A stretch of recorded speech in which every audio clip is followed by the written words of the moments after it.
Double news కి స్వాగతం. మేడ్చల్ జిల్లా గట్టికేసర్ మున్సిపాలిటీలో నిర్వహించిన వార్డు సభ రసాబస్సుగా మారింది. ప్రజా పాలనలో 4 పథకాల దరఖాస్తుల స్వీకరణ వార్డు సభ వెల్లడించారు. అధికారులు లబ్ధిదారుల లిస్టులో తమ పేర్లు రాకపోవడం స్థానికులు అధికారులపైకి తిరగబడ్డారు. ఒకే కుటుంబంలో 2 పేర్లు రావడం, ఇందిరమ్మ ఇళ్లు కేవలం కాంగ్రెస్ నాయకుల కనుసన్నల్లో 13 మంది కాంగ్రెస్ కార్యకర్తల పేర్లు చదవడంతో వార్డు సభలో అధికారులను నిలదీశారు.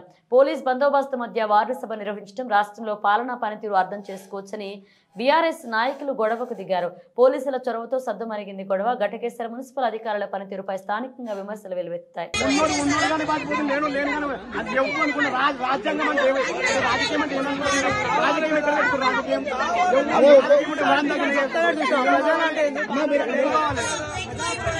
ఎన్నిసార్లు పెట్టుకోవాలి మేడం? ఎన్నిసార్లు పెట్టుకున్న పేపర్లు ఇంకా మునిగిపోతున్నాయి. ఒకసారి పేపర్లు ఇక పెడతాం, కూటలు అవుతాయి. 13 మంది సరే మేడం, 13 మంది 13 మందికి అంటారు కదా మేడం. అర్హత లేదా? వాళ్ళకి అర్హత ఉందా సార్? ఒకసారి వాళ్ళకి ఇల్లు లేదు కదా, గుర్తులు ఉంటారు కదా. ఇక్కడ వెరిఫికేషన్ ఎట్టున్నారు?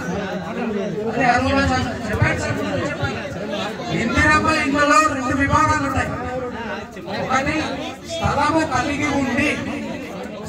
కలిగి ఉండి ఇల్లు కోరిన వారు ఒక విభాగం. జాగా లేదు, ఏం లేదు, డిసైడ్ అయిపోయారు వీళ్ళంతా.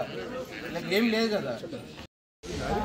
ఒక్కింటి ఇద్దరికి వస్తే గరీబ్ వాళ్ళకి కూడా ఇవ్వాలి కదా. రేషన్ కార్డు లేవు, 0 కరెంట్ లేదు మాకు.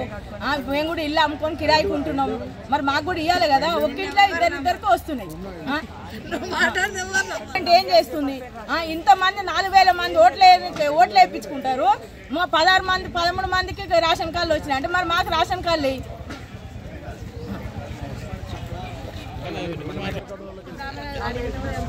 రేవంత్ రెడ్డి 4,000 పింఛన్ అన్నాడు, గరీబ్ వాళ్ళకి ఇండ్లు అన్నాడు, రేషన్ కార్డులు ఇస్తా అన్నాడు, 6 గ్యారెంటీలు ఇచ్చిండు. ఏం చేసిండు ఆయన? రేవంత్ రెడ్డి గారు ఏం చేస్తుండు? బస్సులో ఒకటి బిల్లు పెట్టిండు అంతే. 6 గ్యారెంటీలలో మాకు 0 కరెంట్ లేదు, కరెంట్ బిల్లులు రేట్ ఎక్కువనే. గ్యాస్లు 500 అన్నాడు, గ్యాస్ ఇస్తలేడాడు. ఏం చేస్తుండు? మాకు ఏం చేస్తలేడు. ఏం న్యాయం చేస్తుండు? టీఆర్ఎస్ ఉన్నప్పుడన్నా న్యాయం ఉండే మాకు అన్నిటికీ. ఈరోజు గట్కేసర్ మున్సిపాలిటీలో ఈ రాష్ట్ర ప్రభుత్వం ప్రవేశపెట్టిన ఈ ప్రజాపాలన కార్యక్రమాన్ని గట్కేసర్ ఈడబ్ల్యూఎస్ కాలనీలో ఏర్పాటు చేయడం జరిగింది. కానీ ఇక్కడ వచ్చిన ప్రజలందరూ కూడా చాలా ఆగ్రహంతో, వాళ్ళ బాధతో ఉన్నారు. ఎందుకంటే ఇక్కడ వాళ్ళు ఏదైతే రేషన్ కార్డులు కానీ ఇందిరమ్మ ఇల్లు కానీ కేటాయించారో కొన్ని వేల అప్లికేషన్లు పెట్టుకుంటే 13 మందికే ఇక్కడ ఇవ్వడం జరిగింది. ఏది మన ఇందిరమ్మ ఇల్లు. అలాగే రేషన్ కార్డు కూడా ఒక 18 మందికి ఇవ్వడం జరిగింది. కానీ ఆ 13 మందిలో కూడా అందరూ కాంగ్రెస్ పార్టీకి సంబంధించిన ఇక్కడ లీడర్లే వాళ్ళ సొంత కార్యకర్తలకే ఇచ్చుకోవడం జరిగింది. ఇక్కడ సామాన్య ప్రజలకు కూడా ఎలాంటి ఒక ఇల్లు కూడా వాళ్ళు కేటాయించలేదు. ఇంకా మిగతా ఇల్లు కూడా మేము అది అంటున్నారు, ఇది అంటున్నారు, డబల్ బెడ్రూమ్ అంటున్నారు, అన్ని అబద్ధాలు చెప్పి ఇక్కడ ప్రజలందరినీ కూడా మోసం చేయడం జరుగుతుంది. కాబట్టి ఈ అంతా ప్రజాపాలన ఉట్టి ఈ బక్వాస్ పాలనగా ఉన్నది. ప్రజాపాలన అందరినీ కూడా ఇప్పటికైనా రేవంత్ రెడ్డి ప్రభుత్వం ఇక్కడ అందరినీ కూడా అర్హులను గుర్తించి ఎవరైతే పేదవాళ్ళు ఉన్నారో వాళ్ళందరికీ కూడా రేషన్ కార్డులు కానీ మన ఇందిరమ్మ ఇల్లు కానీ అందరికీ కూడా తప్పకుండా ఇవ్వాల్సిందిగా మేము ఇక్కడ టీఆర్ఎస్ పార్టీ తరఫున మేము అందరం కూడా డిమాండ్ చేస్తున్నాం. బరాబర్ నేను 162 మంది లబ్ధిదారులు ఒకటే వార్డుల 162 మంది లబ్ధిదారులు చదివించాం.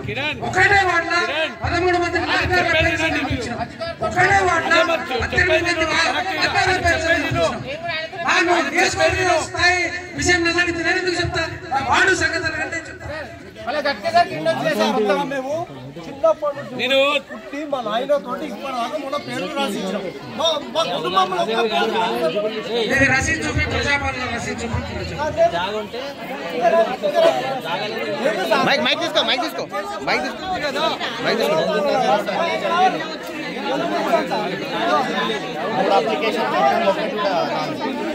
రాకపోతే తమ్ముడు మళ్ళీ వస్తాయి. తమ్ముడు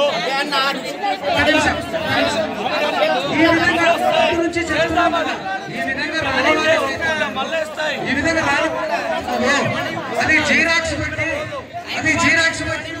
మళ్ళీ దరఖాస్తు పెట్టాలి. ఇంతకుముందు అప్లై చేసింది ఇది జీరాక్స్ పెట్టి మళ్ళీ దరఖాస్తు చేయాలి. జీరాక్స్ పెట్టి మళ్ళీ దరఖాస్తు జిరాక్స్ పెట్టి మళ్ళీ దరఖాస్తు చేయాలి. ఎన్నిసార్లు పెట్టాలి సార్ దరఖాస్తు? తీసుకోండి.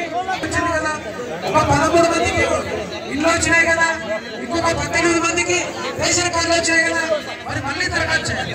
లోపల మరి జిరాక్స్ జిరాక్స్ పెట్టి దరఖాస్తు చేయాలి. మైక్ తీసుకో, అడగమ్మా, మీరు అడుగు.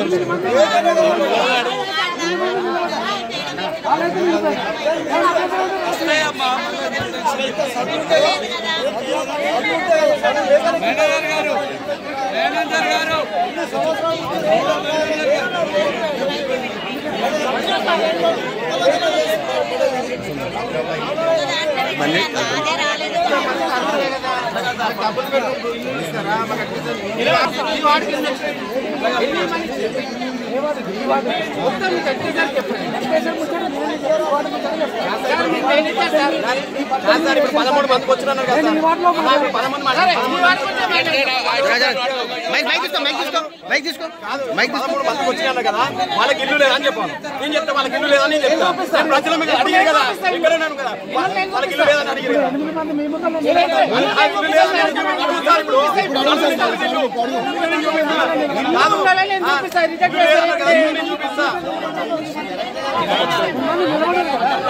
వచ్చినారు సార్, వాళ్ళకి ఇల్లు ఉన్నదా లేదా ఎంక్వైరీ చేసిరా? ఎవరు ఎంక్వైరీ చేసిరా?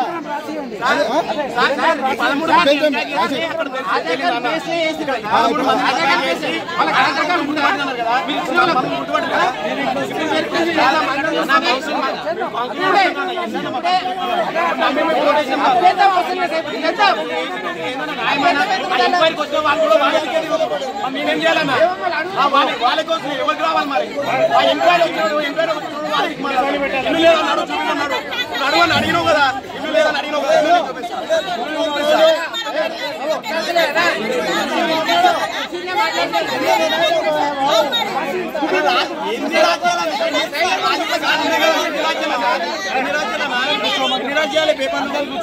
స్క్రోలింగ్ పెట్టు, స్క్రోలింగ్.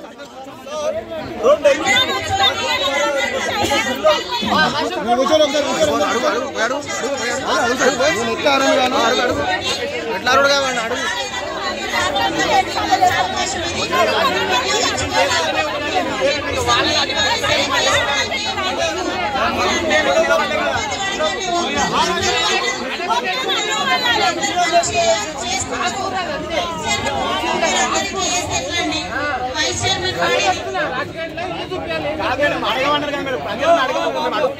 చేపిస్తారు కదా,